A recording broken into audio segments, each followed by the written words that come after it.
Hello guys, এখন চলে এসেছি আমরা ভারত ব্রাঞ্চের শোরুমে। এই যে দেখো, এখন ভারত ব্রাঞ্চের শোরুম।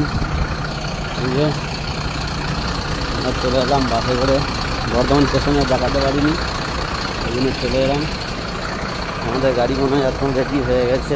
কোম্পানি থেকে ফোন করেছিল ভারত ব্রাঞ্চের শোরুম থেকে, বলে তোমাদের গাড়ি রেডি হয়ে গেছে, বিল করবো, তাড়াতাড়ি আসো।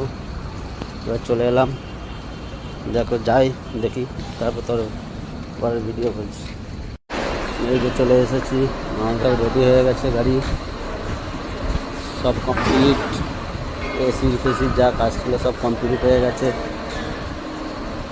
গাড়ি শুধু ব্রেক মিলানো হবে, তাইলে হয়ে যাবে। দিয়ে গাড়ি বার করবো। এটা হচ্ছে গলসি ভারত ব্রাঞ্চের শোরুম। এখান থেকেই আমাদের বর্ধমানে বেশি কাজ হয়। যা কাজ করি আমি এই বর্ধমান ভারত ব্রাঞ্চ শোরুম থেকে বেশি কাজ হয়, বাইরে আমার কোনো গাড়ি কাজ হয় না। এই যে শোরুম, নতুন গাড়ি স্টক আপাতত নেই, এখন একটা শুধু স্টক গাড়ি আছে, টেলার কখনো স্টকে আছে, আর 16 চাকা আছে দুখানা এখন স্টকে। বাদ বাকি যা গাড়ি আছে সব সেল হয়ে গেছে এখন, নাহলে এই জায়গাটাও গাড়িতে ভরে ছিল। এই গাড়িটা পুরোটাই নতুন গাড়ি স্টক ছিল, সব খালি হয়ে গেছে।